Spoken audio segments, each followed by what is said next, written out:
தாய் வீடு மே 2026 ஈரான் மீதான வலிந்த போர் சர்வதேச பலதரப்பட்ட உறவு பலவீனமடைந்ததன் ஆக பிந்திய உதாரணம். எழுதியவர் ரூபன் சிவராஜா, வாசிப்பவர் துஷந்தி குணரட்னம்.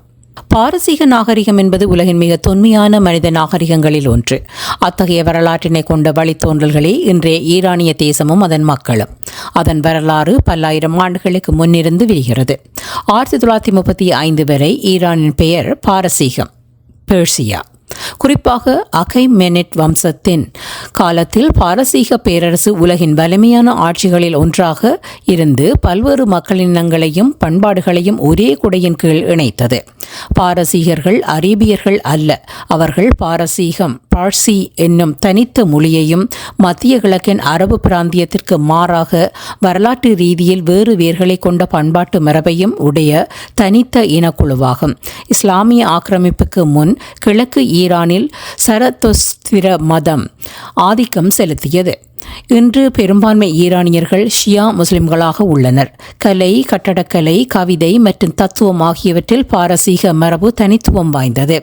1207 தொடக்கம் 1273 காலப்பகுதியில் வாழ்ந்த உலகம் போற்றும் பெருங்கவிஞர் மௌலானா ரூபி பாரசீக மொழியில் எழுதினார்.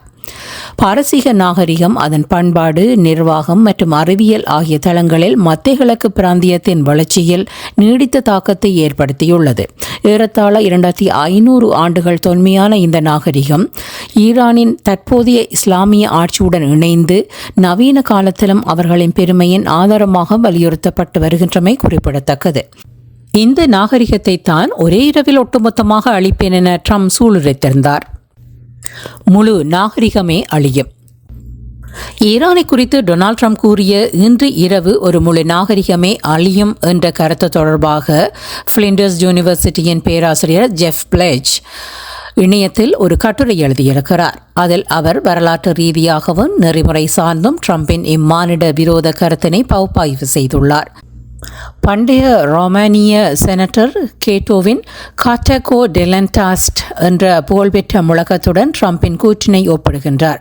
காட்டகோ டெலன்டாஸ்ட் என்பது காட்டேஜ் அழிக்கப்பட வேண்டும் என்று பொருள்படும் ஒரு லத்தீன் சொல்லாடலாகும். 3வது பியூனிக் போருக்கு முன்னதாக ரோமானிய செனட்டர் கேட்டோ தனது உரைகளை முடிக்கும் போது இந்த வாசகத்தை பயன்படுத்தியமை வரலாற்றில் பதிவாகியுள்ளது. ரோமாபுரி அதன் எதிரி நாடான கார்த்தேஜை நறுக்க வேண்டும் என்று அழுத்தம் கொடுப்பதற்காக அவர் இதனை தொடர்ந்து கூறி வந்தார்.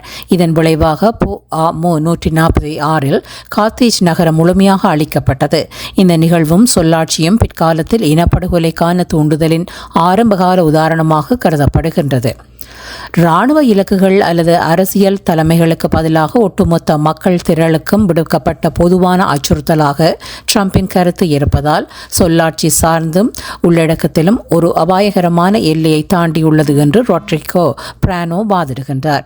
இந்த நிகழ்வு ஒரு தற்காலிக போர் நிறுத்தத்தில் முடிந்தாலும் இத்தகைய கூற்றுகள் சர்வதேச நெறிமுறைகளை சிதைப்பதற்கும் ஏற்றுக்கொள்ளக்கூடிய அரசியல் சொல்லாட்சி மற்றும் உரைகளின் எல்லைகளை மாற்றுவதற்கும் வழிவகுக்கும் என்றும் அவர் சுட்டிக்காட்டுகிறார்.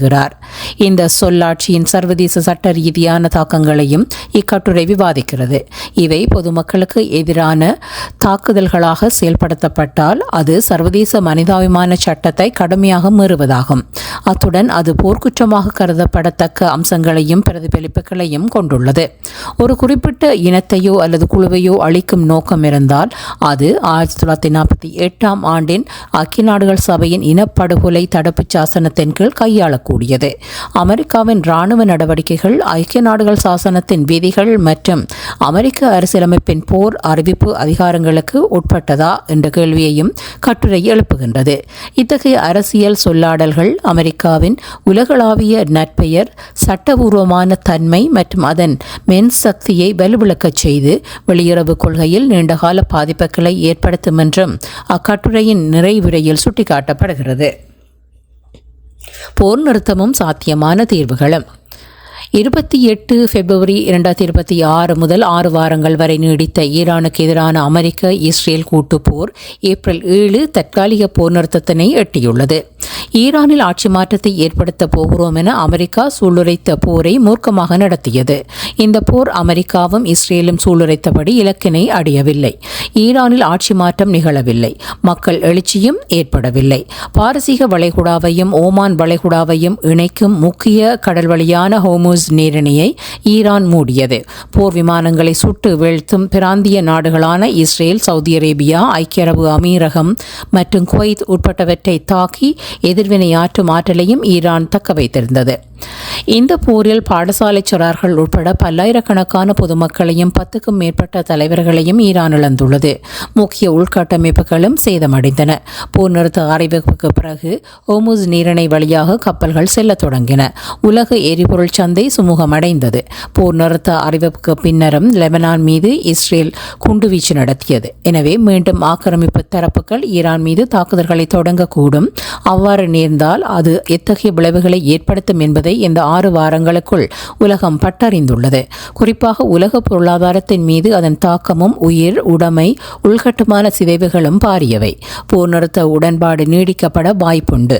இருதரப்பும் இந்த 2 வாரங்களையும் அல்லது மேலும் நீடிக்கப்படும் காலத்தையும் பயன்படுத்தி ஒரு நிரந்தர சமாதான தீர்வுக்குரிய உடன்படிக்கையை தயார் செய்வது சாத்தியமான சூழலாக அமையலாம். ஈரான் தனது அணு ஆயுத திட்டங்களை கைவிட வேண்டும். பாலஸ்தீனத்தின் ஹமாஸ் மற்றும் லெபனானின் ஹிஸ்புல்லா ஆகியவற்றுக்கு ஆயுத உதவி அளிப்பதை நிறுத்த வேண்டும் என்பது அமெரிக்கா, இஸ்ரேல் தரப்பின் 2 முக்கிய கோரிக்கைகள்.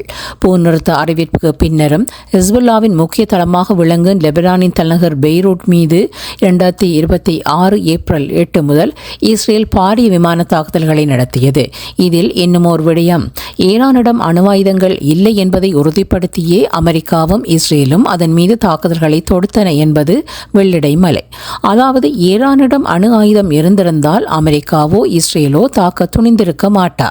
பதிலடியாக பிராந்திய இஸ்ரேல் மற்றும் அமெரிக்க ஆதரவு மத்திய கிழக்கு நாடுகள் அது மீது ஈரான் ஏவுகணை தாக்குதல்களைத்தான் நடத்தியது என்பதும் அதனிடம் அணு ஆயுதங்கள் இல்லை என்பதையே காட்டுகின்றன.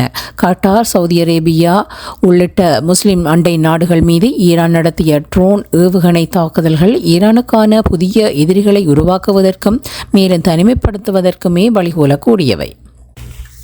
கூட்டு உடன்படிக்கையில் இருந்து அமெரிக்கா விலகலும் ஈரானின் யூரேனிய செறிவூட்டல் திட்டமும். 2018 ஈரானுடனான கூட்டு விரிவாக்க செயல் திட்ட உடன்படிக்கையில் இருந்து ட்ரம்ப் நிர்வாகம் விலகியது. அந்த உடன்படிக்கையில் அணு ஆயுத உற்பத்திக்கு செல்வதில்லை என்பதை ஈரான் ஏற்றிருந்தது.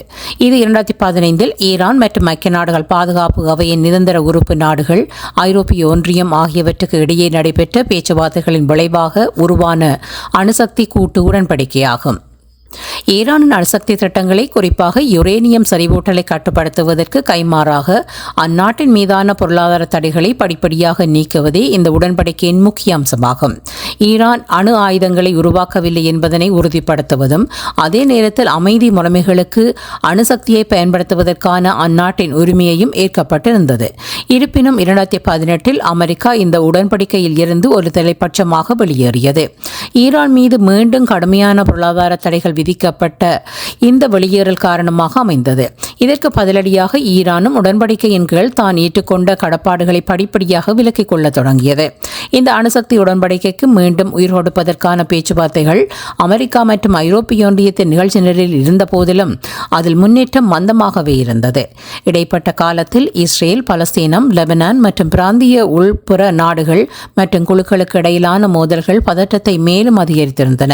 யுரேனியம் செறிவூட்டலை இராணுவ தேவைகளுக்காக பயன்படுத்த ஈரானுக்கு திட்டமோ அல்லது வாய்ப்பு உள்ளதாக என்பது குறித்த அச்சம் இஸ்ரேல், அமெரிக்க தரப்புகளிடம் தொடர்ந்து இருந்து வந்தன. அமெரிக்கா வெளியேறிய பிறகே ஈரான் மீண்டும் யுரேனிய சேமிப்பை, செறிவூட்டலையும் அதிகரித்தது என்றும் கூறப்படுகின்றது. அறிவிக்கப்பட்டிருக்கும் போர் நிறுத்தத்துக்கு பின்னர் ஈரானுடன் ஒரு நிலைகுள் பேண்தகு உடன்பாட்டினை எட்டுவது சுலபமல்ல. இந்த போர் பிராந்திய போட்டிகளை தூண்டி கூர்தீட்டியுள்ளதோடு பல முக்கிய நாடுகளில் உள்ளக அரசியல் நெருக்கடிகளையும் தீவிரப்படுத்தியுள்ளது. 2026 ஏப்ரல் 7 அன்று ஜனாதிபதி டொனால்ட் ட்ரம்ப் திடீரென போர் நிறுத்த அறிவிப்பு வெளியிட்டார். அதற்கு முதல் நாள் முழு இனமுமே அழிந்து போகப் போகிறது என ஈரான் குறித்து பெரும் அச்சுறுத்தலை விடுத்திருந்தார்.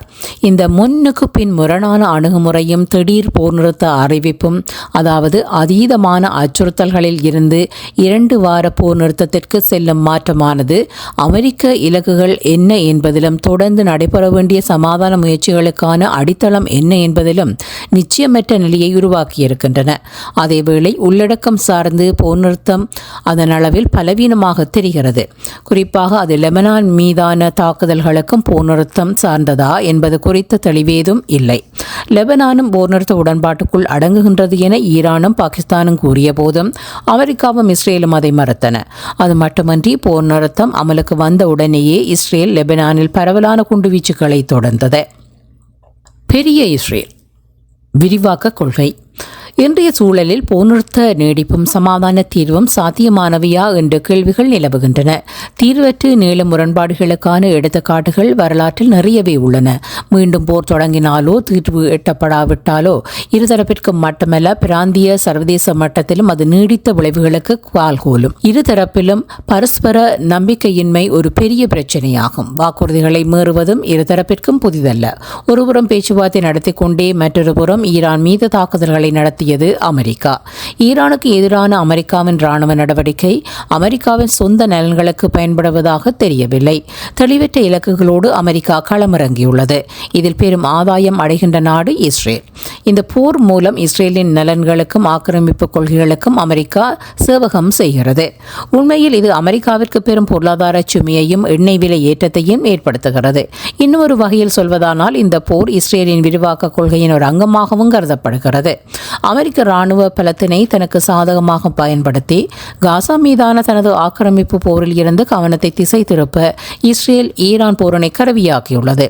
இஸ்ரேலிய தலைவர்கள், குறிப்பாக நெட்டன்யாகு, இந்த போரை தங்களின் அரசியல் இருப்பிற்கும் நில விரிவாக்கத்திற்கும் ஒரு வாய்ப்பாக பார்க்கிறார்கள். பெரிய இஸ்ரேல் எனும் மதவாத சியோனிச கருத்துக்கள் வலுப்பெற்று எல்லைகளை விரிவுபடுத்தும் முனைப்பினை இஸ்ரேல் கொண்டிருக்கிறது. ஈரானுடனான மோதலை பயன்படுத்தி காசா மற்றும் மேற்கு கரையில் தனது கட்டுப்பாட்டை மேலும் மேலும் அதிகரித்து வருகிறது. லெபனானில் ஹிஸ்புல்லாவை ஒடுக்குவதற்கான போர்வையில் லித்தானி 6 வரை ஒரு பாதுகாப்பு மண்டலத்தை உருவாக்க இஸ்ரேல் முயல்கிறது. லித்தானி 6 லெபனான் நாட்டில் பாயும் ஆறுகளில் ஒன்று. லெபனானின் கிழக்கில் உள்ள பேக்கா பள்ளத்தாக்கில் உருவாகும் இந்த ஆறு தெற்காக பாய்ந்து டயர் நகரத்தை கடந்து மத்திய தரைக்கடலில் கலக்கிறது. லித்தானி ஆறு 140 கிலோமீட்டர் நீளம் கொண்டது. வளைகுடா நாடுகள் எதிர்கொள்ளும் நெருக்கடியும் சிக்கலான புறநிலைகளும். சவுதி அரேபியா மற்றும் கட்டார் போன்ற வளைகுடா நாடுகள் ஒரு இக்கட்டான நிலையில் உள்ளன. அதிகளவில் ஆயுதங்களை கொண்டிருக்கின்ற போதும் போர் தங்கள் நாட்டு பொருளாதாரத்தையும் உள்கட்டமானத்தையும் சேதப்படுத்தும் போது அந்நாடுகள் கையறு நிலையிலேயே உள்ளன. அமெரிக்கா எப்போதும் இஸ்ரேலின் நலன்களுக்கே முன்னுரிமை அளிப்பதால் அமெரிக்கா மீதான நம்பகத்தன்மை இந்த நாடுகளுக்கிடையே குறைந்து வருகிறது.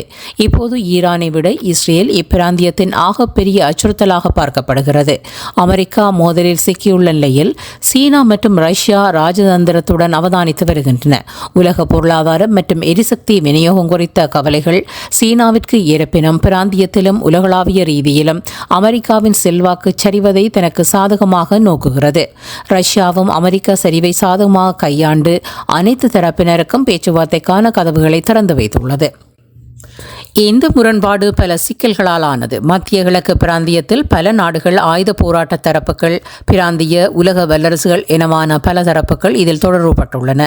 இந்த புறச்சூழல்கள் போர் நிறுத்தம் அதன் அடுத்த கட்டமான சமாதான பேச்சுவார்த்தைகளை கடினமாக்கக்கூடியது. மத்திய கிழக்கின் அரசியல், இராணுவ, பொருளாதார கூட்டுகள் இறுதி தசாப்தத்தில் மாறுதல்களுக்கு உட்பட்டுள்ளன.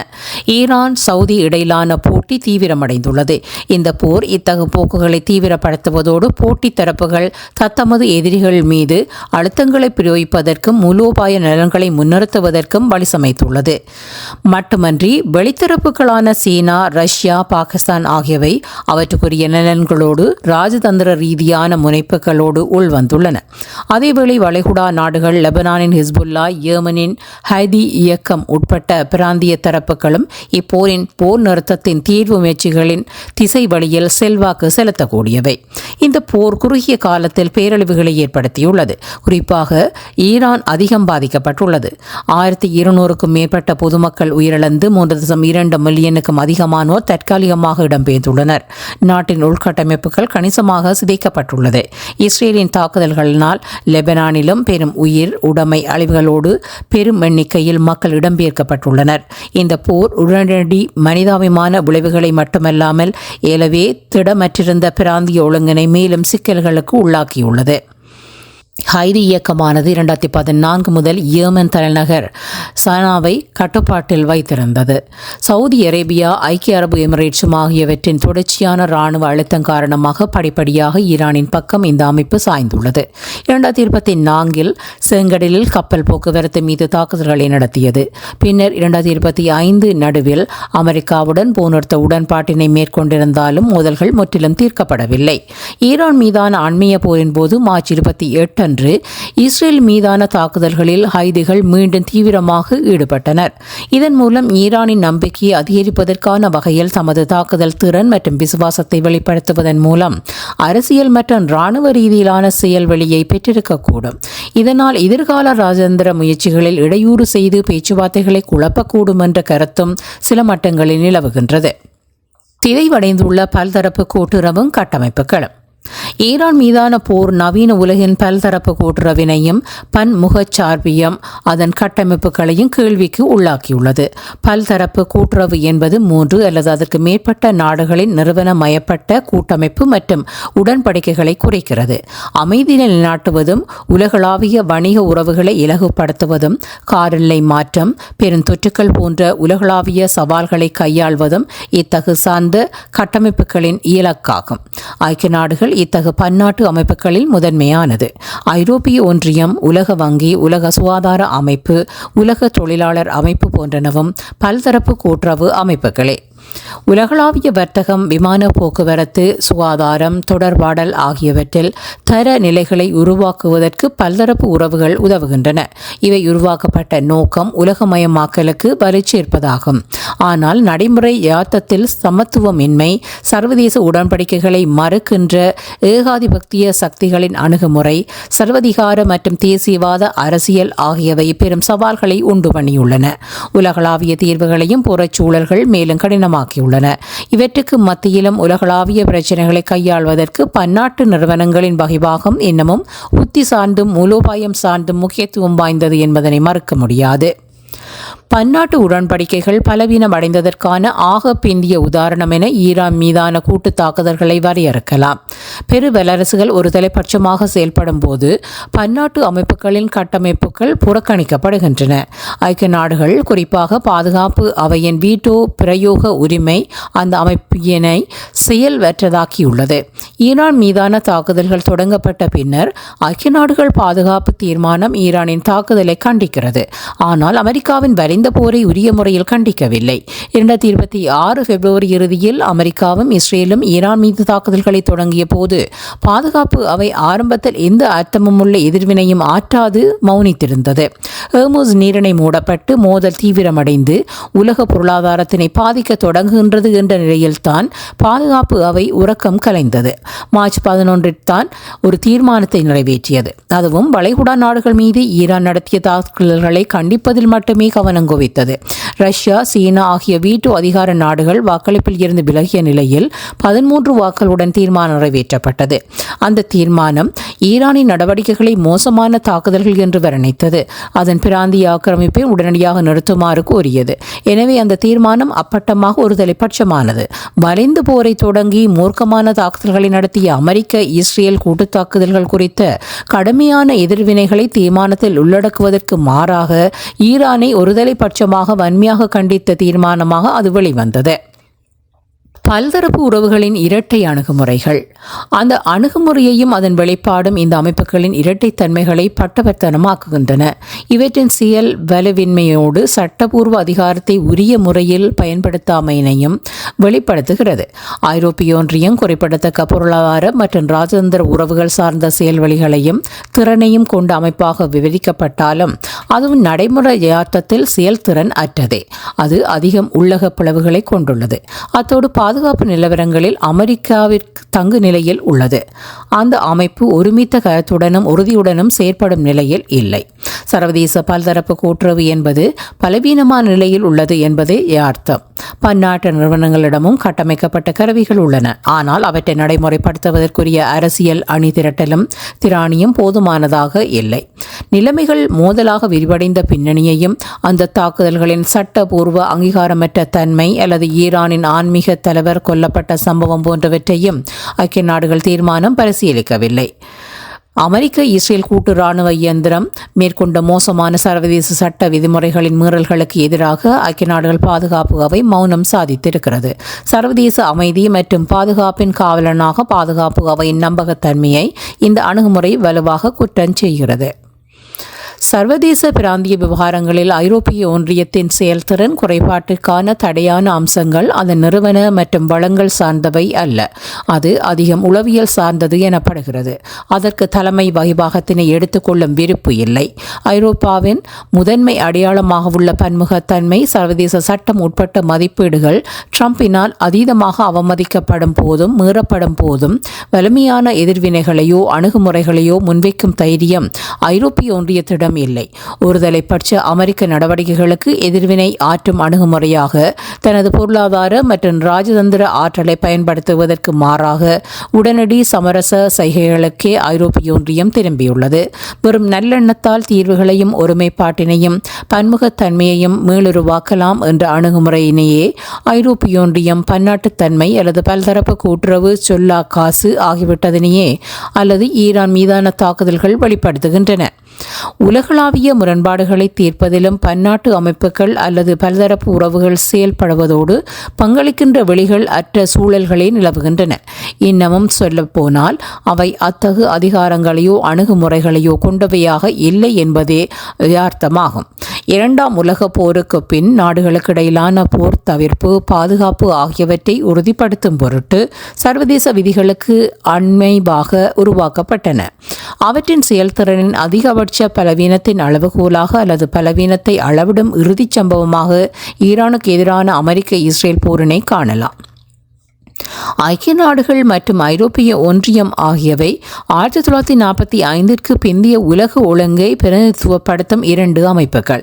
அந்த ஒழுங்கு சட்டத்தின் ஆட்சி எனும் கோட்பாட்டினை அடிப்படையாக கொண்டு தாக்குதல் தவிர்ப்பு, நாடுகளின் இறைமையையும் ஆழ்புல ஒருமைப்பாட்டு மற்றும் அரசியல் சுயாதீனத்திற்கு மதிப்பளித்தல் போன்ற கொள்கைகளின் மீது உருவாக்கப்பட்டதாகும். இந்த கொள்கைகளும் அவற்றை உட்படுத்தி நிற்கும் சர்வதேச அமைப்புகளும் அமெரிக்கா இஸ்ரேல் கூட்டு இராணுவ நடவடிக்கையின் பலிகளாக மாறி நிற்கின்றன என்பது சமகால ஜெயார்த்தம் என்பதனை தாண்டி பின் செப்டம்பர் ஜெயார்த்தம் அதுவாகத்தான் இருக்கின்றது. நன்றி.